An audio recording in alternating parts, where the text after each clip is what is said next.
All right, everyone. Last looks. Quiet on set. Roll sound. Sound speed. Roll camera. Camera speed. Scene one. Take one. Mark it. And action. Hi, I'm Ed, the host of Savannah on Film, and we explore the economic and cultural impact and values of the film industry in Savannah through conversations with people who work in the industry and related fields. You can find us here on WRUU-LP, Savannah, Georgia, 107.5 FM, WRUU.org. We are Savannah Soundings, community radio with global soul.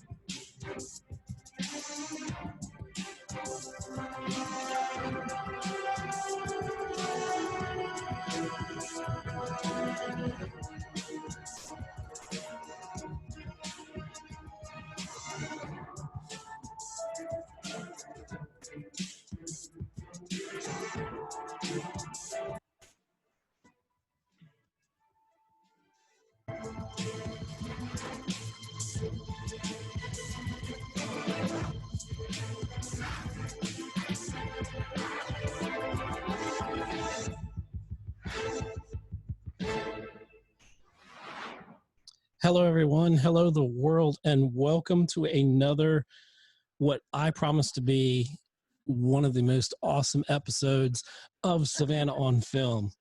And I've got a guest here today. We've been trying to work these schedules out, and I'm over the moon excited that she is here with me today. Y'all are about to go to school here and get get your learn on, as it were. Here on Savannah on Film. Anyway, let me just tell you why we're here, who we are. I'm Ed Ciucevich, your host of Savannah on Film, and our purpose is to explore the economic and cultural impact of the film industry in Savannah through conversations with people who work in the industry and related fields. We are here on the fantabulous #1 radio station in Savannah, #1 talk radio. We are here on WRUU 107.5 FM LP, Savannah Soundings, community radio with global soul. As a reminder, WRUU is back on Twitter they are on Twitter. They've been on Twitter at WRUU 1075. That's WRUU 1075. And today, I'm welcoming someone to the show, and I was doing my prep on the interview here, and I still don't have enough time to list all of her accomplishments.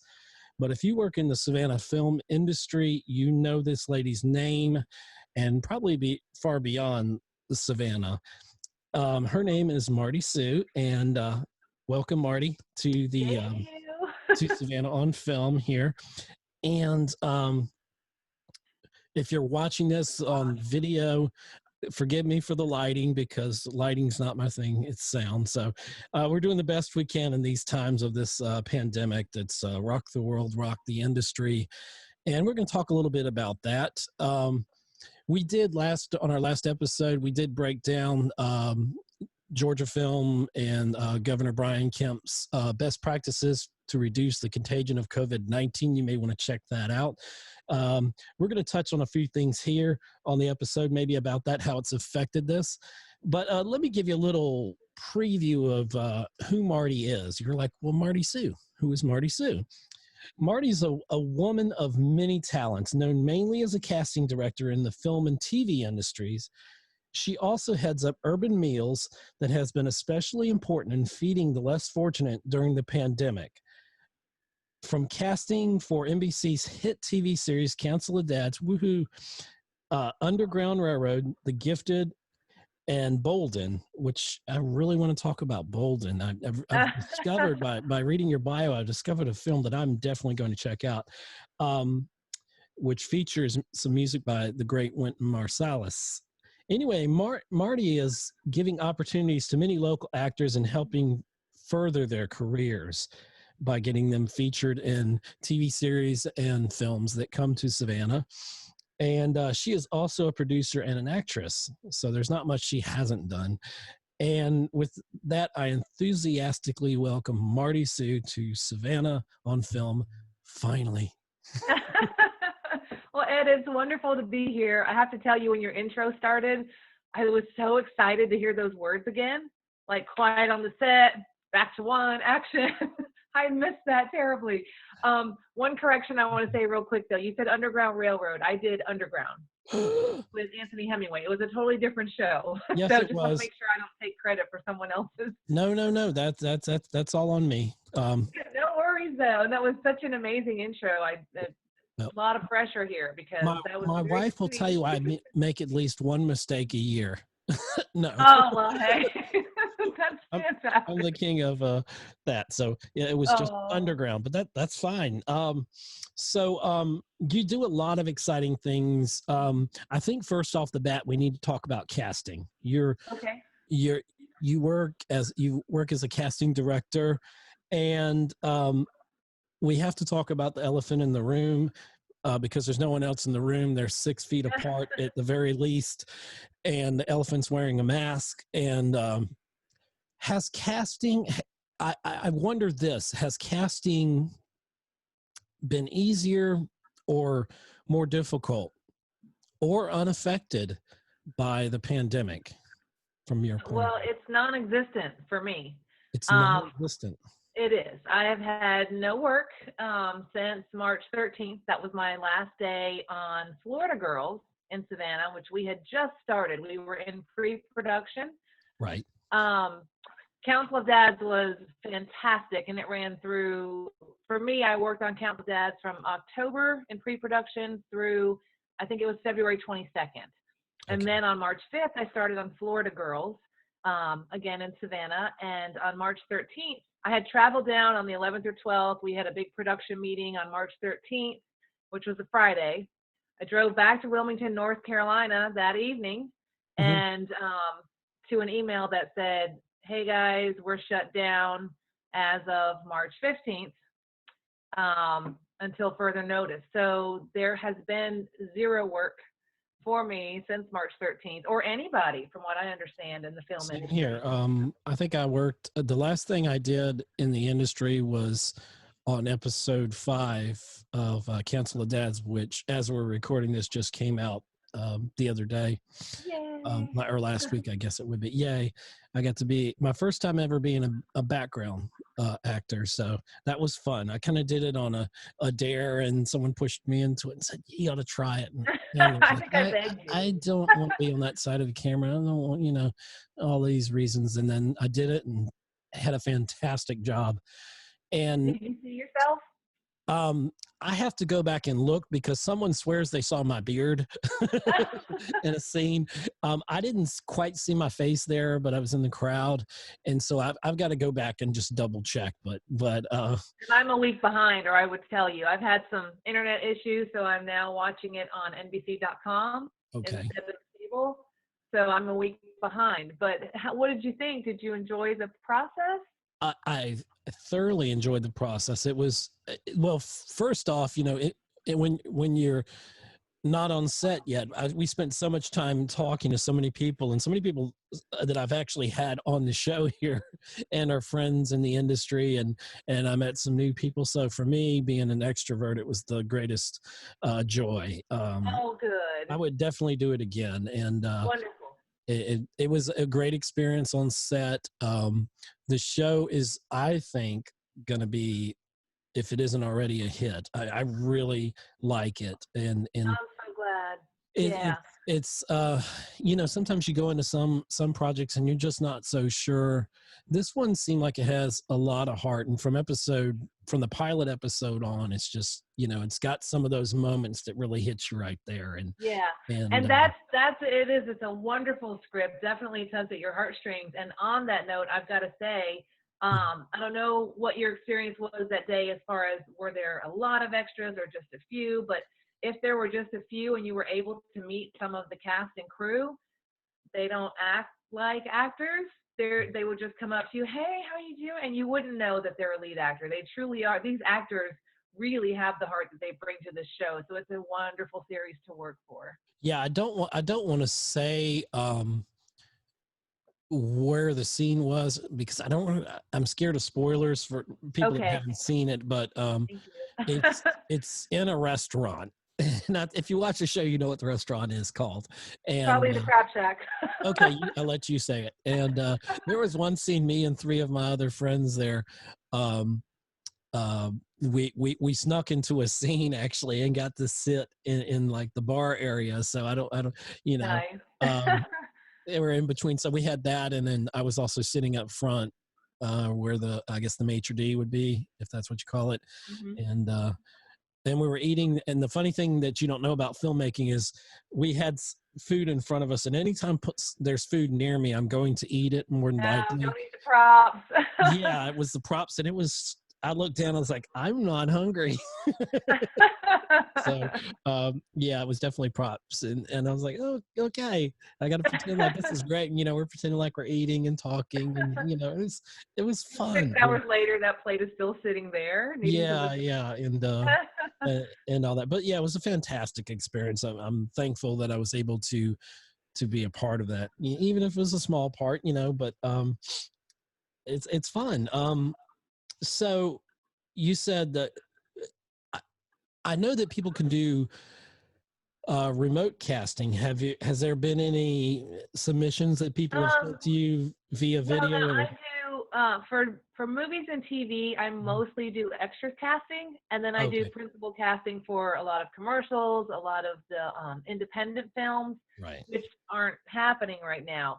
If I were, if I would definitely do remote. I've done remote casting many times, so that would not be difficult for me.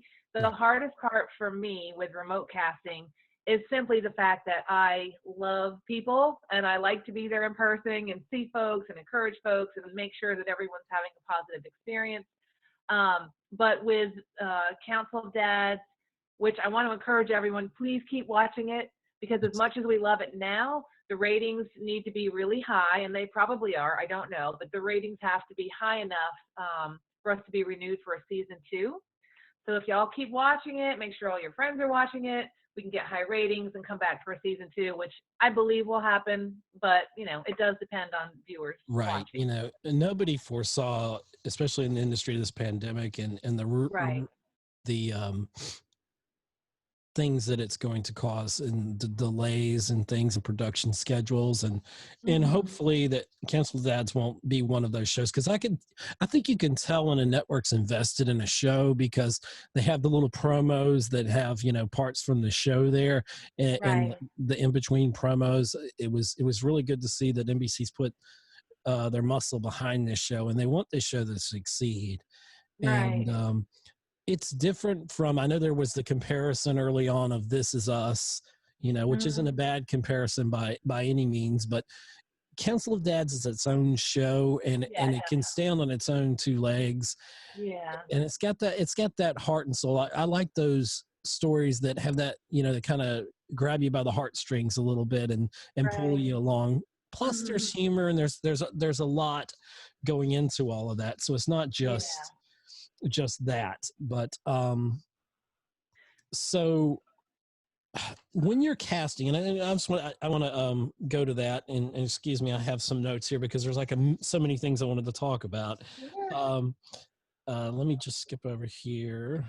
Usually I'm in the studio. We're doing this from a home studio, so my space isn't as I hear you. I'm palatial in my as. living room using my window for lighting, and I'm this big. I can see you because I have to talk to someone's eye. I don't want to stare at myself. So hopefully I look okay. Yeah. I cut I'm my still bangs working on the whole yesterday. camera. Staring My at the bangs were camera, down I to here forget to. yesterday. Oh my And gosh. so I gave myself my own little haircut for the first time. So Oh yeah, I'm still rocking the pandemic haircut. My wife cut my hair once, and I don't know if she'll do that again. Uh, but it was okay. She did her best. Um, let's see. What are some challenges about casting? What's like one of the most challenging aspects of just casting in general? Now are you talking about principal casting or extras casting? Both. Whichever. Or When I get to do principal casting, which I love, honestly, I go through the top agencies that I can find in the Southeast so that everybody gets an opportunity. And then the hardest part for me, which this isn't my decision, but the hardest part for me when I watch it is I'll watch somebody and go, oh my gosh, they're so great. That is definitely the person for the role. And then 3 or 4 auditions later, it's like, oh my gosh, no one can do it better than this guy. Then a couple more auditions, oh, this person has to be it. So I don't know how the director makes that final decision. And you can tell when people are trained and when they aren't trained. So if you are wanting to move from background acting into principal acting, I highly suggest you take some workshops that are workshops or classes that are specified for that. Like, let's say you're a theater actor, but you want to be an actor on TV and film. If you're a theater actor and you're working all the time, you are talented, no doubt. But there's such a different skill set between theater and TV or theater and film. So a lot of times I'll watch an audition for a principal show and I will see that this person is such a strong actor, but they're larger than life and it's far too dramatic for TV and film. And so I'm like, oh, they would be so good, but they do not have the skills for TV and film. So I think it's just important that you find a local place in your area that teaches how to act on camera for TV and film, because the skill set has to come along with the talent. It just has to. For principal work, you've got to be able to perform larger than life on theater to reach the 60th row and everyone can see and hear what's going on. And then you have to know in TV how to bring it down. And I'm lowering my voice because to make it more intimate, it's got to be right. more, yeah. Right. And if we're talking, and you just have to remember you're in someone's living room. If you're doing TV and film, you're not on stage, you're in someone's living room. So if you like lean forward and soften your voice a little bit, you're probably wanting to lean in and hear what I have to say more. So there's just there's some intimate skills. You have to know that there's a box around you that's this big. So if you have to look up, you don't want to do this. You need to move your eyes just a little, tiny little skills. So I would just encourage actors to work on their craft all the time and make sure that you're studying under an acting coach who maybe is an actor, who's a working actor, rather than someone who maybe tried it and didn't quite make it and then they want to teach. I've seen a lot of people spend money for classes with coaches who don't know what they're doing. So you definitely want to study from someone who either is a casting director or is a working actor or has a great reputation in your community. Like, you know, folks who've worked with them and then they've gone on. You have to have a good agent. Most of the time, big productions are not going to go with actors who don't have agents. So you definitely want to have a reputable agency who represents folks in TV and film. And that's hard to do. A lot of background actors are trying to get their start and they want to go for these good agents. So they get their headshot, they take their classes, they build their resume, then they call an agent and they say, you know what, we can only accept you if you've got a demo role with at least 3 speaking roles on recognizable shows. Well, how do they do that? They're just trying to get started. So it's the chicken and the egg. Right. So now Savannah is such a great town. You've got so many film schools there. You've got SCAD, you've got, Georgia Film I'm not going to know them all.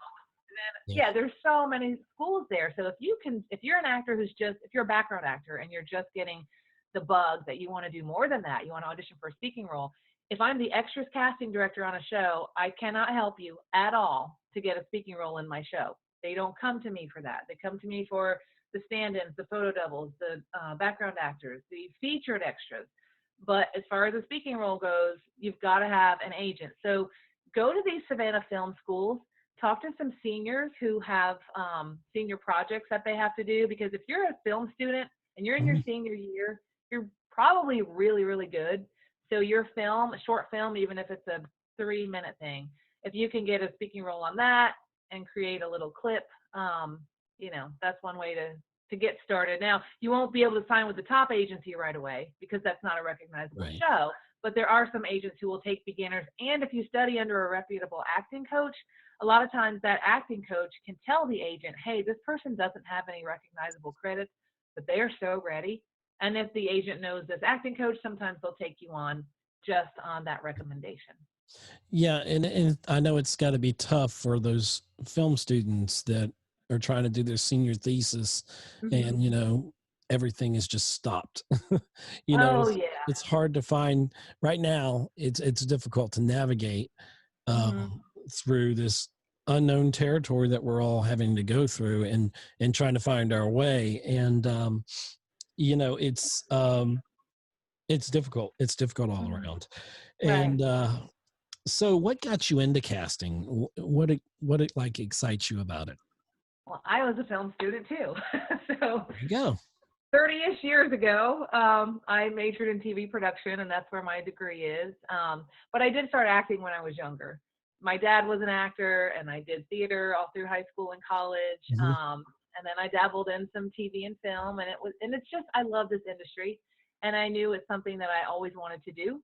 No matter what side of the camera, I just enjoy it. And now, if you're acting, you may audition if you're a strong actor here locally. Um, and you may audition for 100 roles a year, and you might Right. book two or three. That's just kind of how it goes. But I wanted to be in this industry full time, so that's when I decided that I wanted to study all of the behind the scenes work. My first big job, I would say, in the film industry was as a talent agent years ago, and I really liked it. But What did you like about that the most? I liked the thought of being able to help all of these actors reach their dream. I loved that. And so I would get excited when I had an opportunity to send everyone on an audition. And then if none of my people would get booked, it was somebody from another agency. You don't call everybody and say you didn't get it. There's no time for that because you need to be working on booking them for, submitting them for the next job. But they would all call me. And then I would have to give those disappointing, oh, I'm so sorry, but you did great, and they do. And if my middle child is an actor, he has an agent. He doesn't do my projects because he doesn't really do. He will if I ask him to, Shout but out to he did middle this for child. me. Here's where you can promote your middle child if you need to. No, I'm really not doing You're not that. doing that. Okay. But I'm just saying, he is an actor and he loves it, and he has an agent, and he, I think, did one speaking role last year. Great. And that's how it goes. But it was on The Outer Banks, which is a really cool show. He only had two or three lines, but hey, that's neat. He might get some residuals for that later. Who knows? That's But awesome. Yeah. it's a lot of work. And honestly, I can't remember the question that you asked me that I was going to go into with that. Oh, I'm sorry. Um, Well, we were talking about what you liked about like casting. What was like oh, well, what drew okay, you that's what I to was it? going to And say. This is why I mentioned my middle child too. Of course, I watch his auditions. I say, "How did it go?" And he'll tell me, and I'll say, "Scale of 1 to 10. How do you think you did?" And I think eight's the highest he's ever given himself. So if he says 6 or 7, I know that he did pretty good. And then I'll say, "Well, when they submit it to your agent, send it to me. I want to see it also." And I'll see it, and I'm not being a prejudiced mom, but I'll be like, "Oh, Logan, that was so good," and like, I know you're gonna get a call back for this. This was great. And sometimes he will, and sometimes he won't.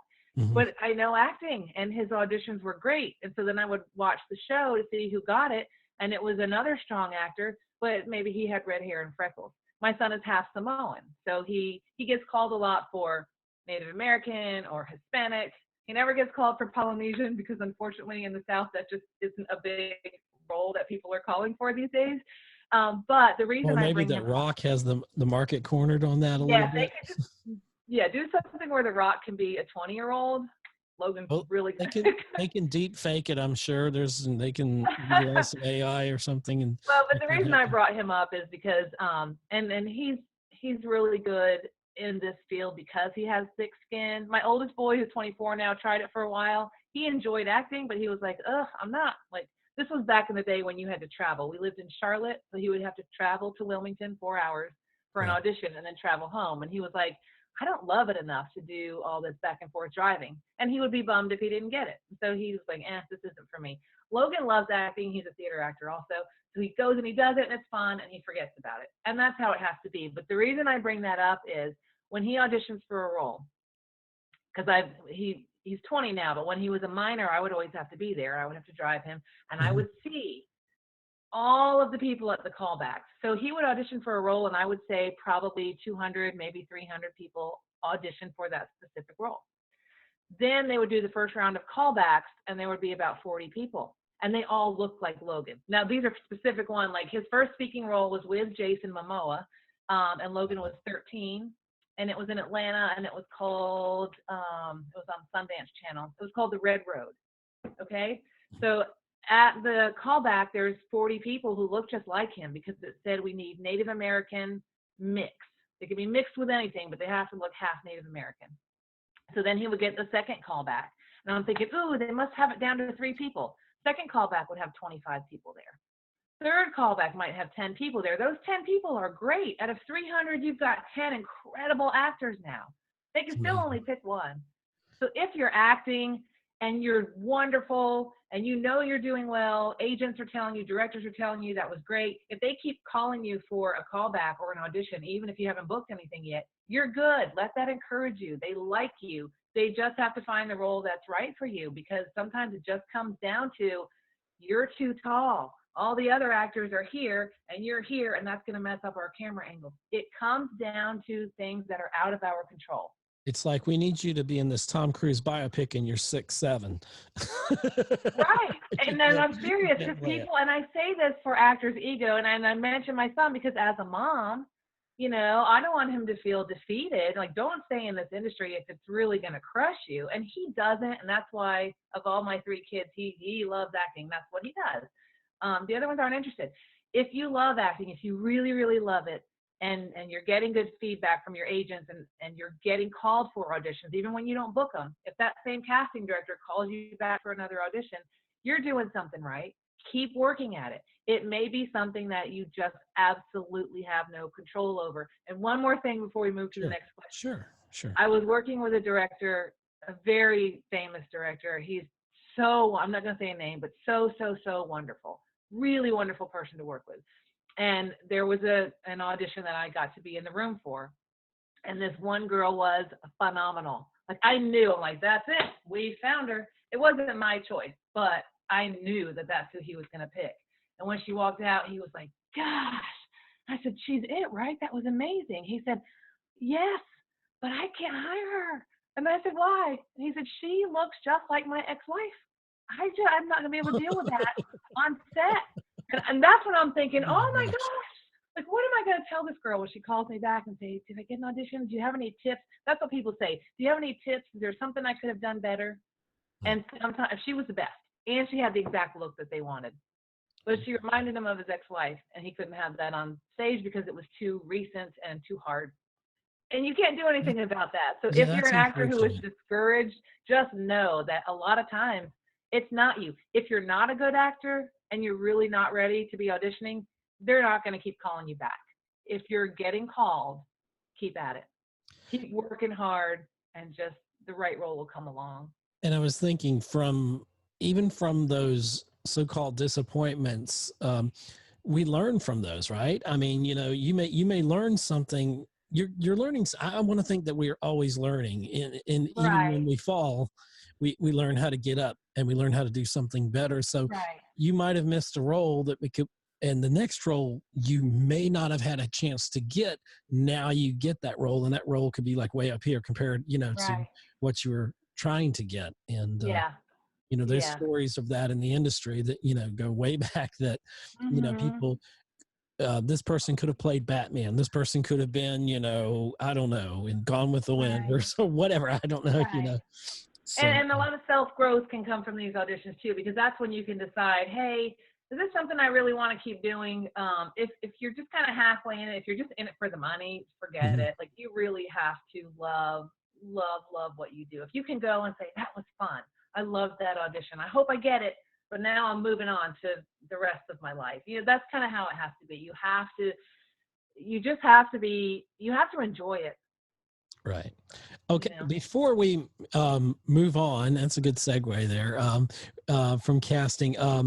We just have to break for a few announcements here, but we're going to be back here on Savannah on Film with the wonderful Marty Siu, who I'm ecstatic is here today. This has been a long time planning that finally get her here. So everybody just hang out for a few minutes and listen to these wonderful announcements, and we'll be right back here on Savannah on Film. Now you have a chance to support both Savannah independent artists, and WRUU during this shelter-in-place order to stop the spread of COVID-19. Creatives in Need is a group of independent artists hosted by the Roots Up Gallery, which is collaborating with WRUU during this shelter in place to offer an online art gallery at www.rootsupgallery.com. For every work of art sold at this online gallery, the artists receive 80% from the sales and 20% goes to WRUU and its programs like Art on the Air. Interested listeners can go to www.rootsupgallery.com to start shopping today. This is a message from the Georgia State Department of Public Health. Social distancing means minimizing contact with people. It also means that if you are near someone in public, try to stay at least 6 feet away. The less contact people have with one another means the less opportunity for the virus to spread. Slowing the spread of the virus means that we can keep our healthcare system from becoming overwhelmed. More information can be found at dph.georgia.gov. WRUU brings you the most diverse and passionate local radio programming on the air in Savannah. This all-volunteer and nonprofit community radio station accepts no money from any form of government.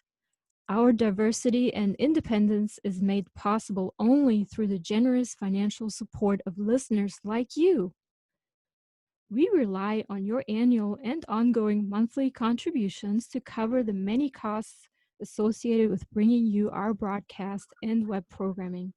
If you are a contributor, thank you. If you're not yet a contributor, please show your appreciation of the role WRUU plays in your life by becoming a contributor in any amount.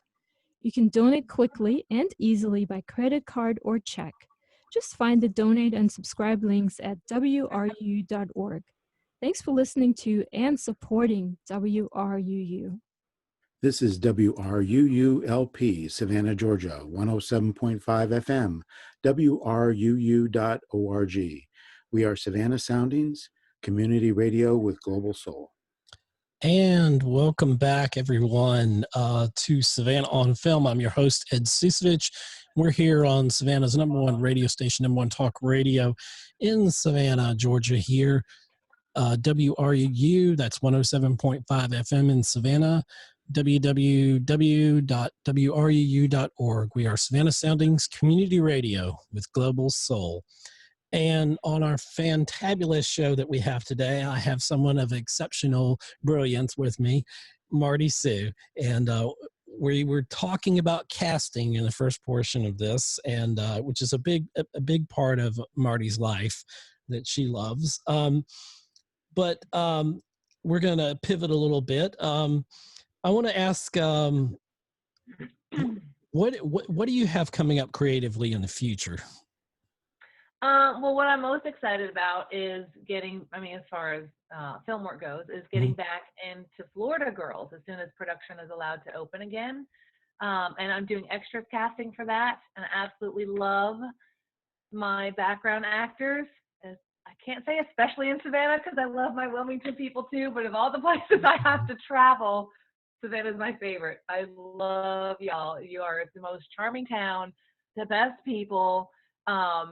And what I look for in background talent, obviously you have to look the part of whatever that particular scene needs, but what I really look for is people who are dependable and kind, and they're going to show up on time and be pleasant to work with. And when you do that, we have such a good time on set. So Florida Girls will be starting up again as soon as production is allowed to reopen, and I'm not sure when that is, and I'm not rushing it. Let me say that I miss film so much.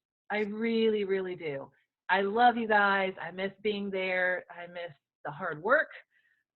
I'll probably regret saying this, but I miss the sleepless nights and the early morning hours because it is a lot of hard work, but it's also a lot of fun. And then we get to create neat projects together, and we get to know each other and become a film family. You may be an extra of mine one time. We don't know each other, and you're great. And then you're going to do my next 5 movies, and we're going to hug each other, and it's family. And I just love it. But at the Hopefully we'll same, be able to hug, right? We may have to hug from 6 it's feet hard away for me. with the Yeah, I see people pandemic. now. And Yeah, and I used to live in Hawaii, and we hugged instead of oh, yeah. handshakes. So for me to go, hey, from 6 feet apart is tough, but of course I will do it. The reason I say I'm not rushing that is because as a mom, as a leader, as a department head, there's no way. If I don't feel safe enough to go into a production studio, and the reason I say that is it's not like the grocery stores. When we're making a film, we have probably at least 100 crew members in a small space. Then we have our actors, and then we have our background actors, and everybody's coming from New York and Florida and Georgia and England and Canada and wherever they're coming from. So with COVID-19, I don't think it's safe right now to go be in a room with 100 people from 100 different places. And Well, if go ahead. oh, okay. I didn't mean to cut you off there. I was going to say, with the suggestions that have been brought down by the regional film office and Governor Brian Kemp about social distancing, it's going to, I mean, there's things all the way. We talked on our last episode of Savannah on Film, where like we had a gentleman, Scott Schreiber, who worked in the office, and one of the things they mentioned, and I'm holding up a pen here, in case you're listening on the radio, you can't see it, but if someone says you work in the office and you want to borrow a pen, something that simple, you can't do Right. that. You know, it's like actors may have to have a partition between them, between Right. scenes. And I mean, there's so many minute details, and safety, as important as it is, that is on every set. Right. It's even more important now because of the pandemic. Right. And you know, how we proceed, I think we're going to creep into it, you know, and it's like, okay, you know, I want to shake that person's hand, I'm just going to have to wave at them from 6 feet, you know. Having the background actors, you're going to have to space them out, you know. Right. Right. Their suggestions in there, you know, will they all get their own individual pen, you know, or pencil or And something? they might, and that could work, and who knows? But yeah, even we were talking about camera skills earlier, like theater to film. When actors are, and I'm not even talking about a love scene. If an actor, if you and I were on camera right now doing this interview, sitting side by side, if you were sitting where my dog is, Right.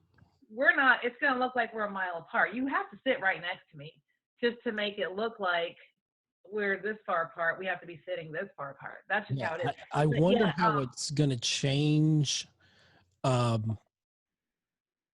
Like even background casting, I wonder if a lot of films, especially big budget films, say, well, you know what, we can CGI a crowd in here. You know, and we don't that's need what as I'm many hoping. background actors. Right. I don't want CGI or cardboard people or whatever to replace Humans. those of us who are human and need to work. I definitely want to be working again, but I'm excited to see what kind of safety protocols we're going to be able to make work with film.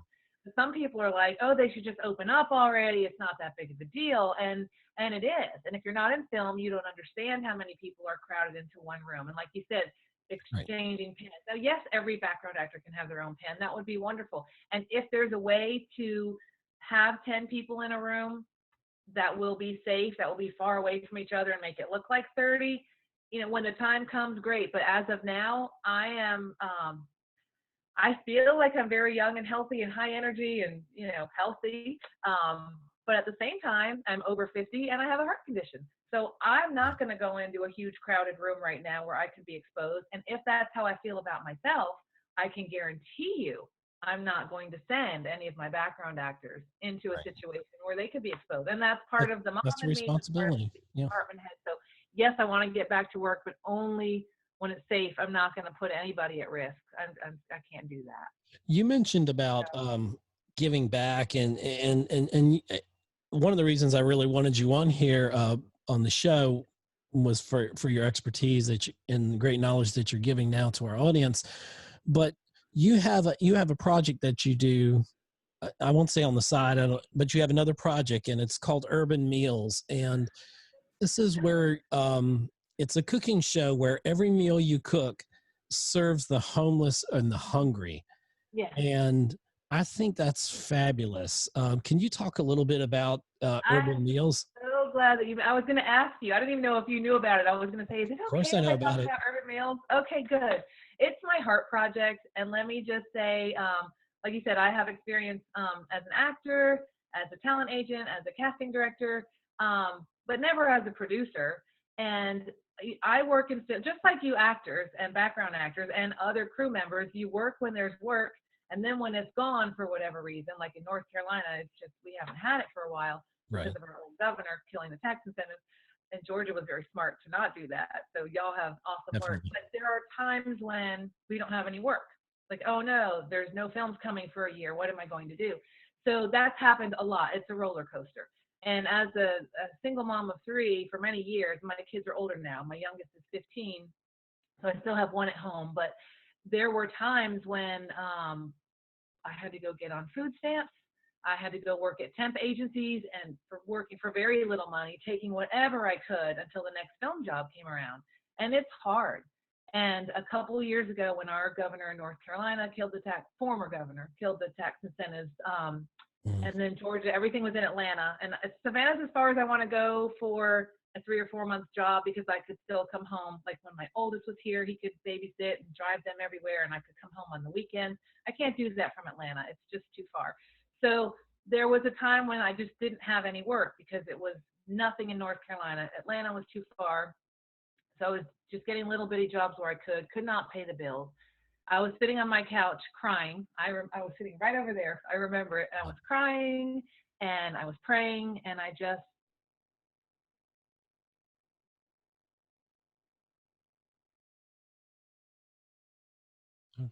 Okay, I think we had an internet freeze up there. Marty, are you still with us?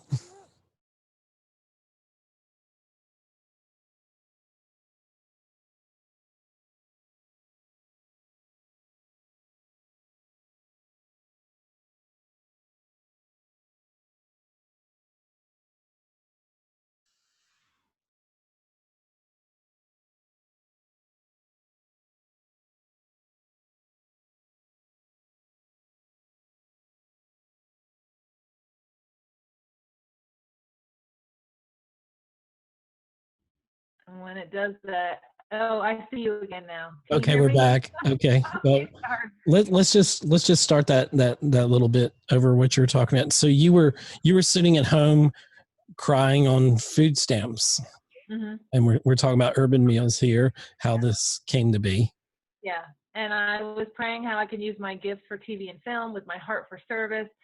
And then I just sat there quietly and just was listening, just being open, praying, meditating, waiting for an answer.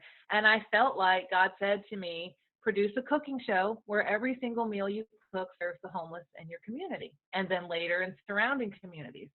And I thought, great idea. I love to cook. I love to serve. We've served at soup kitchens and shelters all of our lives, but I'm not a producer. I don't know how to produce a show. And one step at a time. I felt like God laid this on my heart, one step at a time. So this is my heart project. And I thought, okay, well, I need a director. I need a lighting person. I'm going to need some chefs and some restaurant owners to help. So I just started reaching out to people I know saying, hey, I don't have any money. But this idea came to me through prayer, and there is no doubt this is 100% my calling. It's what I'm supposed to do. So I'm doing it with a crew of like 3 or 4 or 5 or whoever I can gather at the time. And we're just putting it on YouTube for now. And we just made our YouTube channel. I've been doing this. This is about my 3rd year. Not always filming it because we don't always have a crew. We don't always have money to pay people, but I want to pay, even if I can only pay you $100 to be my camera guy or $50 to be a production assistant, whatever I have. The point of Urban Meals is to heal food insecurities in our community and provide jobs for out of work film crew. So I do a couple fundraisers a year and I take what we can and I hire people and we cook and we feed the homeless and we also put it out on Facebook and YouTube to show the need, to say, hey, look guys, here's the need in our community. It's very real. Here's how you can help. Here are organizations in place that you can volunteer at. And if you guys want to check out my YouTube channel, it's just Urban Meals. Just look it up on YouTube. We've done 4 full episodes. And then during COVID, or have we done 5? We've done 4 or 5. And then I'm just doing tiny little cooking videos in between when we can't get out there. Right. Well, we didn't stop with COVID-19. We continued to feed. We just weren't able to film it all. You also have a presence there on Facebook for Urban Meals. Yes. And hardly anybody looks at it. On my Marty Casting Facebook, I have 26,000 plus followers. Then I tell everybody about Urban Meals, and I'd have like 600 or 700 maybe over 3 years. So I don't know. I think a lot of people are like, hey, book me in a movie. And I will. It's fun. But this is my heart project. And like, we have a Patreon account. That's I how was we going try to to mention get that next. Yeah. Yeah. And we're up to like $383 a month now, which is nice. It's great. We are definitely doing some work with that, but we could do so much more if we could raise more. And if anybody could do like $10 a month, that would be amazing. Most people, when I first told about it, I said, if you can do $1 a month, that would be helpful. And it is. And I can stretch $1 for food like you would not believe. So we have fed thousands of people, and some great restaurant owners here in Wilmington have helped. We have gone to Pine Valley Market, and they've donated all their food, and their chefs are phenomenal. So we do a full-on cooking show, and they show you all these great ingredients, all local, healthy food. And so you're watching this cooking show thinking, wow, that looks great. And then at the end, we take all that food to whichever organization we're feeding through that week, and we feed hundreds. And this is what I want to do for the rest of my life. And of course, my hope is that it gets picked up one day as a TV show. But it's been about 3 years since the idea was birthed. And I'm going to start working now on just making it a nonprofit so I hear that you can get grants and get some more money that way if you become a nonprofit. So we're going to work on that as well. But that's my heart. I still want to do as many film projects as I can. But what I want to do, because I know I'm called to do this for the rest of my life, is this show and just continue to feed people every day. And in these days and times, there are so many people that need that. And it's so important. The need is so much greater. I live in a tiny little beach town, Wilmington, North Carolina, and you see some homelessness on the streets, of course, but you have no idea how bad it is. There's one very close to me, less than 2 miles away. It just looks like woods. You're driving by woods. There are homeless camps in there, and it's not just the people you see on the street. There are men and women. Men and women and children, and we had to go find a tent and blankets and stuff for a baby. There are families living in the woods that need food, and it's just such a greater need than people realize. So putting this on YouTube and Facebook, we are hoping that people can see how real the need is. People can donate however they can. If you can contribute money so that we can go out there and help, wonderful. If you are someone who has cameras or lights and you can contribute some equipment, great. If you have food, great. If you own a restaurant and you say, hey, come film at our restaurant, we'll donate 100 meals, awesome. Like whatever you can do, we will make that work. I pray before every episode that we'll be able to feed everybody we need to feed for that day, that we'll be able to promote every organization that's in place that people may not know about. So it's exciting, and it's what I'm supposed to do. So one thing about not being able to work in film right now that has been a blessing is that I've been able to focus a little more on Urban Meals and getting some more help so that when I'm on a show, some other people can kind of help me with this instead of doing it on my own. You bring up a very good point, and we've talked a little bit about it on the show, but before. But the downtime between projects, and everybody talks about how stressed they are in the industry and everything in life that we do outside of the industry, and so we were given this time to focus. And has it been a realization of what's really important? I think a lot of people have reassessed what time they have, and they can put their projects into, or their more of their attention into some of their passion projects, and not just work, even though work can also be a passion, but right. They can put it into other things. And so I think as long as you stay in that positive space, a person, when they stay in that positive space of like creating and helping others and giving back, I think nothing but good comes from that. So. It's huge. And my favorite things about the stay-at-home order and the quarantine is that I've been able to catch up on sleep and that I've had more family time. I have a 15-year-old, and when it first came to me having to become her science teacher now and help her with 10th grade science, I was ripping my hair out. I said, I would fail. I would completely fail 10th grade science and history. She's very smart and she's doing well without me having to teach all the time. But the time I get to have with her, and then one of my kids is in Charlotte and he got to come visit recently. I've got one in Asheville, hoping to see him in the next couple months. But having the family time, and my daughter helps me cook. She actually, one of her classes that she can't have right now because school's shut down is a cooking class. So some of the times when she's helping, we'll videotape. She may not want her face in it that day. So I'll videotape her hands helping to cook and serve, and she'll be talking. And so now we turned that in. We said, hey, for extra credit, can I show you what Kalia's been doing? And her cooking teacher at her high school didn't know about urban meals. And he said, oh my gosh, I love this. When school comes back next year, can you come to the school and our cooking class will have food and our kids can help serve? And that touches my heart. Like, I wouldn't be able to do that if I were casting a show right now. So to be able to make all these connections right now and have all these other folks in the community say, hey, you know what? We're happy because we're catching up on sleep. We're getting family time. We're able to cook meals. Then they stop and realize there are other folks who, the resources that some of these homeless folks, I usually say unsheltered friends. I just think that sounds nicer. So our unsheltered friends do not have as many resources now as they normally would, because some of them will hang out outside of restaurants hoping for a meal.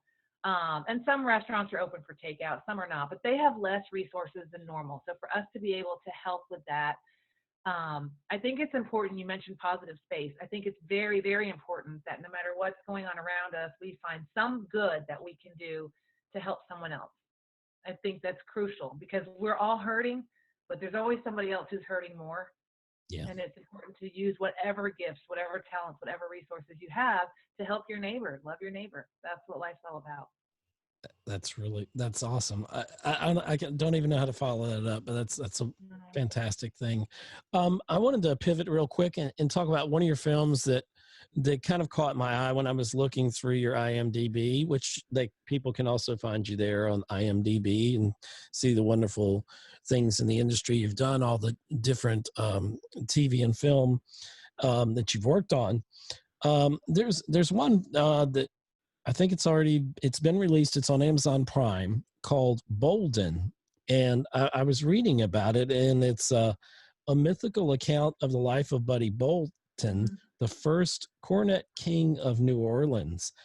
And I don't want to give too much away, but it sounds very compelling, the synopsis of that film. And the great Wynton Marsalis contributed music to that. And it's set in New Orleans in the early 1900s? Late 1800s, early 1900s. Okay.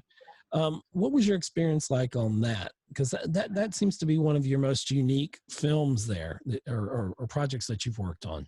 I laugh because anybody who participated in the filming of Bolden will say, now, which decade of Bolden do you mean? And the reason I say that, it's a phenomenal story. I mean, it's heartbreaking what Buddy Bolden went through, because he was an absolute musical genius. Who do they say the king of jazz is? Like, when you think of the king of jazz, who do you think of? Anybody who you're thinking of will tell you, oh no, that's not me. I don't know, Dizzy Gillespie. I can't think of any off the top of my head. I'm not a great jazz fan, but I feel like I would really like this film. And so I think that even speaks to the power of possibly how good this film is. Well, and I'm a huge jazz fan, and I'm telling you, Buddy Bolden started jazz. But it was back in the 1800s, and Black people were treated horribly, horribly back then. And he was a genius. He was a musical genius. So if you think of like Michael Jackson, I'm sorry, I don't care what music you like, everybody's got to love or at least appreciate Michael Jackson. You're talking to a big Michael Jackson fan here, so regardless of all the controversy, you can't. But no matter what whether you're a country fan or whatever, you can't deny that Michael Jackson, who my family absolutely loves, is a musical genius. Now, the fact that he lived on, like in a Disneyland, he was very different. And I think some of that comes along with being genius. So back then, Buddy Bolden was this extravagant musical genius, and people thought he was crazy. And I'm sure a lot of people thought Michael Jackson was crazy. But in Yeah. today's world, Michael Jackson was free to build Disney World in his backyard if he wanted to, and he had the freedom for that. Back then, if anybody thinks you're crazy, you're going to an insane asylum. And if you're black and in an insane asylum, you're treated inhumane. And that's what happened to Buddy Bolden, and it just broke my heart. And If he would have been maybe born in a different time, you know, oh the gosh, yeah. schizophrenia, they may have been able to do something with that. But it just sounds almost like a too well written story, you know. If it weren't true, you know, it'd have to be fiction, you know what I'm saying? It is, and the reason I laugh when you mentioned Bolden and said which decade is because when I moved from Charlotte to Wilmington, eventually I got a call from one of the Finn Cannons. Hey, Marty, can you be our extras casting director for Bolden? And I said, Bolden? Wasn't that movie filmed 10 years ago? Like when I lived in Charlotte, I remember Bolden was being filmed, and they said, yes, it was. But the director of this film has no interest in having a blockbuster hit or making a bunch of money or, you know, being in the top 10. Like he just wants to tell the story, and that's his heart project. He wants to tell Right. it well, and if it takes him 20 years to do it, that's how long it will take. So apparently they had done the first one, and he liked most of it, but there was a lot. He said, no, this isn't right. We have to do it again. So there were 3 different rounds of Bolden. So I did the last 2. I Um, did I did one, and then we thought that it was great, and he loved it. And then a few years later, they said, "Hey, we're coming back. Can you do Bolden again? This time it'll only be a couple months. There's just a few things he needs to change." And so it went on for I don't know, probably 12 or 13 years, mhm. the making of Bolden. And then when he Wow. finally said, "Hey, this tells the story," it came out. Cool. Well, there's so much more I want to talk about. Is we have to kind of close it up for the show Oh, here. Unfortunately, okay. we're running out of time. Um, so we people can reach you. They can check out Marty Siu casting. Um, look you up on IMDb, and that's Marty Siu, SUI, correct? SIU. What did I say? SIU. That's You how I said have it it read. backwards, and people do that all the I do time. that all the time. My name is Ciucevich, and I'm not even going to get people to try to I spell got that. you. You Well, know, on so Facebook, if you just type in Marty's casting, like when right. you come to it, it'll say Marty Siu casting. But if you just type in Marty's casting, and that'll be there. You can type in on Facebook Urban Meals Wilm for Wilmington, Okay. WILM is how it is on Facebook, and then YouTube it's just Urban Meals. And then of course, if you want to know my credits, you can go to IMDb. And I would love to be available if you want to do another talk. I don't know if you ever do radio shows where it's interactive, but I would take Oh, questions. I totally do. Normally, we're in the studio, and this would be on Facebook Live where people ask Okay. questions, but people will see this video. Okay. And we had a Well, I'll little technical comment glitch on there, YouTube so. then. But yeah, they can comment on that after the fact, and you're certainly welcome back on the show anytime. Okay. Well, I just And would love to help point people in the right direction if they're okay. trying to move into acting, or if they already are an actor and they have some questions. I love to help people, so I'm here if you guys need me. Okay. Well, I want to thank the fabulous Marty Siu for being here today on Savannah on Film. And I want to remind you that Savannah on Film is a voice for the Savannah film industry. And you've been listening to us here on WRUU.org. That's 107.5 FM in Savannah, WRUU.org. Savannah Soundings, community radio with global soul. Thanks. Thank you. You have been listening to another episode of Savannah on Film, where we give a voice to the Savannah film community. Please like our Facebook page, subscribe to our YouTube channel, and follow us on Twitter. This program was originally broadcast on 107.5 FM in Savannah, Georgia, and worldwide on www.wruu.org. Join us next time for more intriguing insights into the vibrant Savannah film community here at Savannah on Film.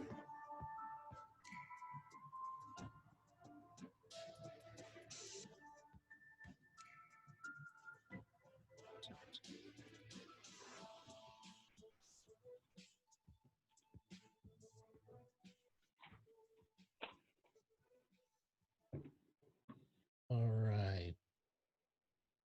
that makes the show. So I hope this video comes out well, because I had to reconnect. So I may have to do some editing to put it together. Hopefully it saved it in Zoom. Okay.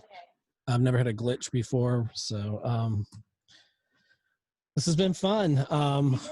I'm gonna put all the information out on social media, get it sent to the radio station, all that fun stuff, announcing this, since we recorded it ahead of time. But Yeah.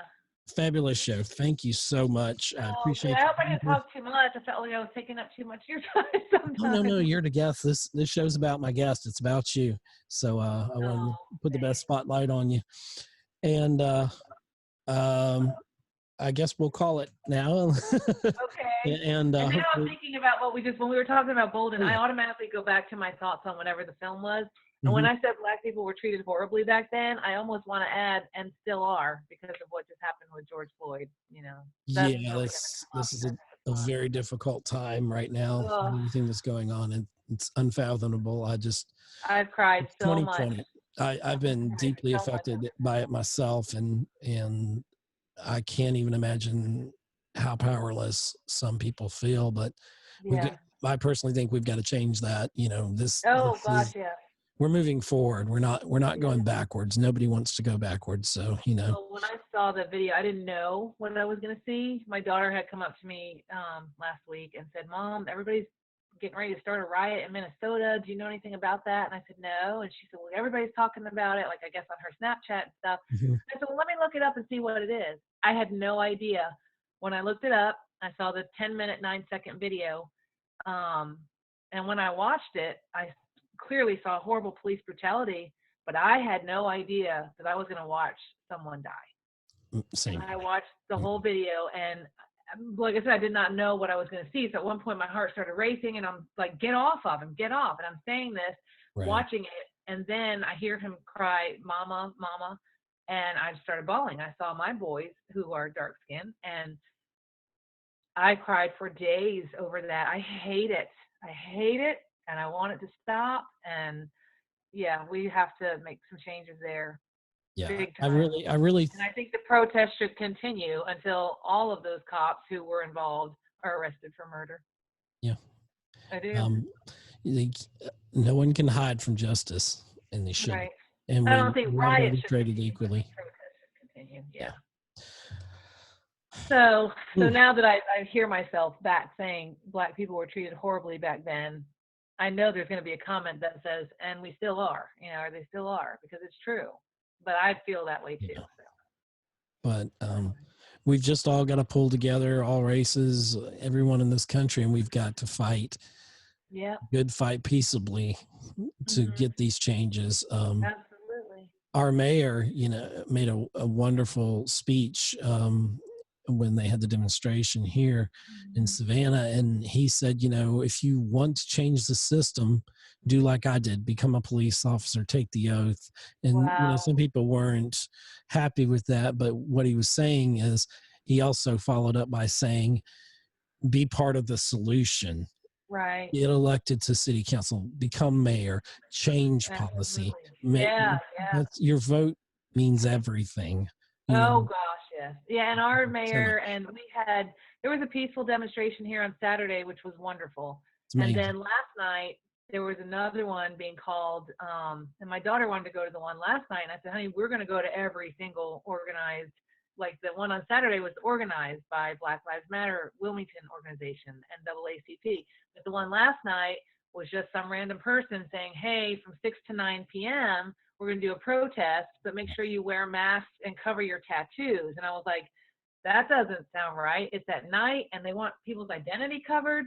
So we debated on whether to go because we wanted to support, but that one didn't sound right. And it turns out it was a group from California who were going to many different cities in North Carolina. Wilmington was last night.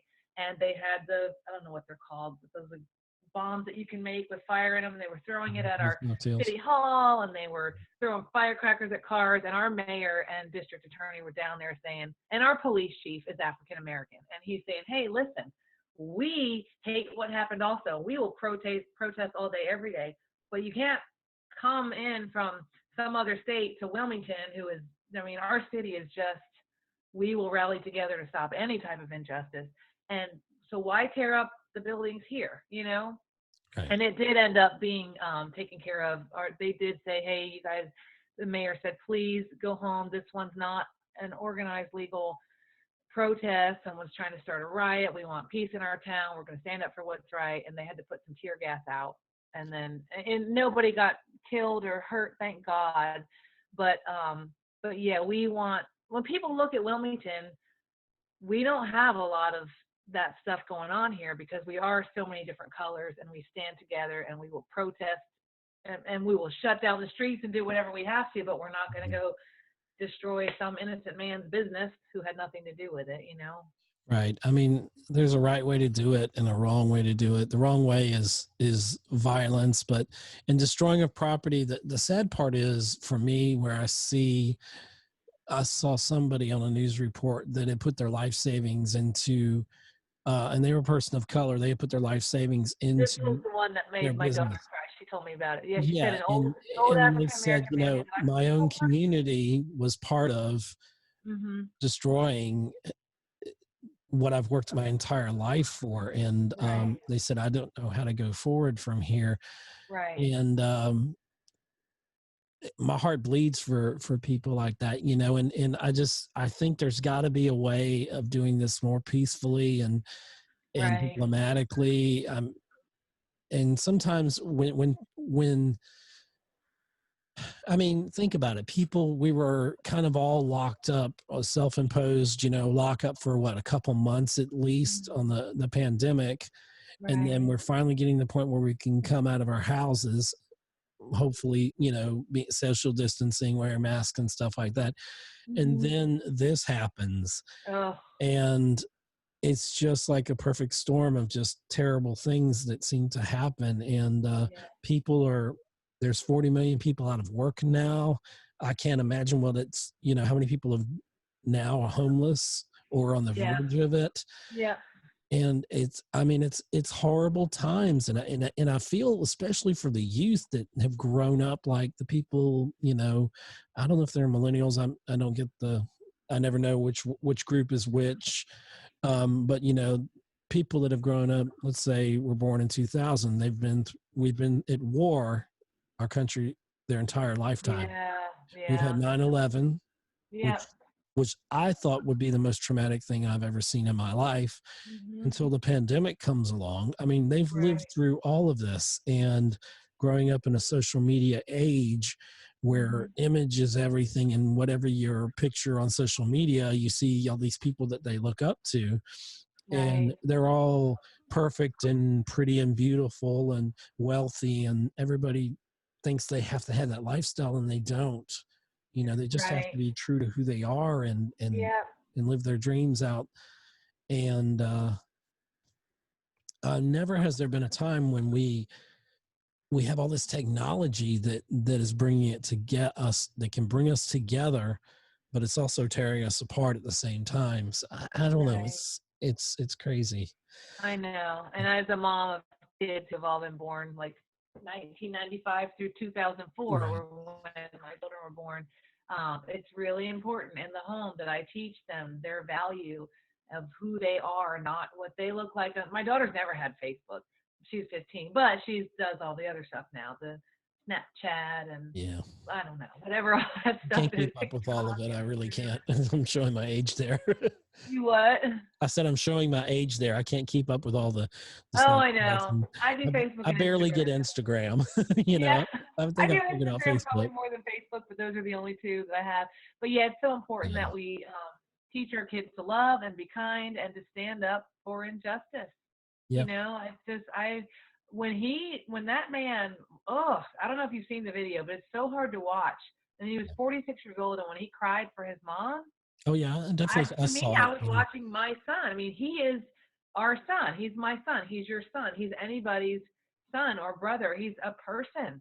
You don't do that to anybody. And the cop who did it, I know, has been arrested. But the one, like some of those guys who are videotaping it, I think one of them, he was saying, like, I'm military. I've done martial arts. I know what you're doing. Like, it's like the same as a chokehold. Like, he's like, stop. And he tried to reach forward, like, to stop the man. That cop pulled a weapon out. I think it was a taser.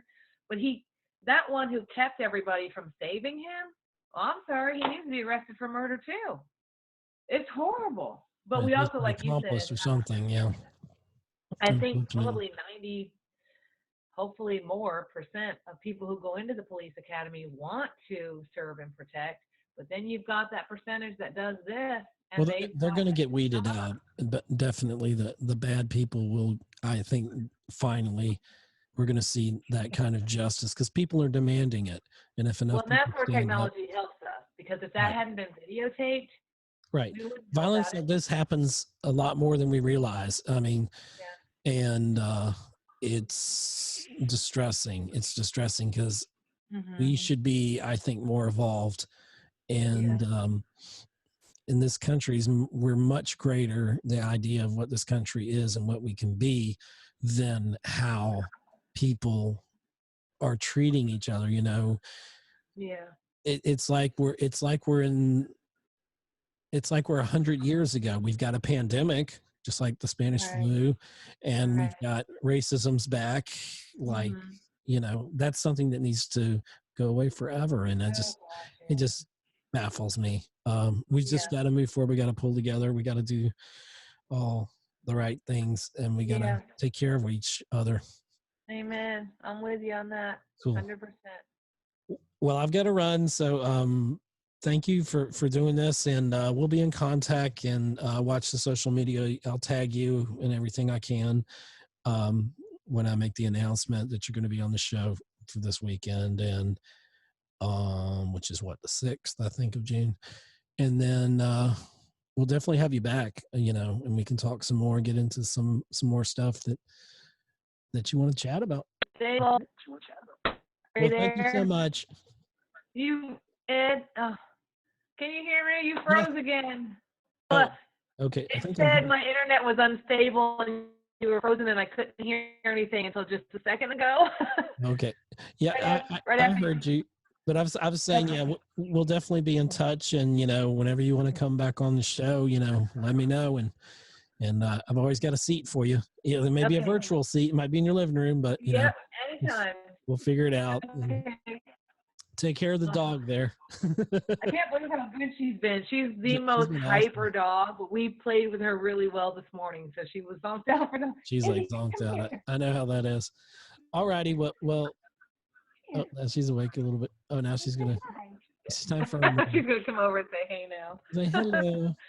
Thank you. Thank you so Say much. hi. Say hi. Okay. See ya. Bye. Good girl. You were a good girl.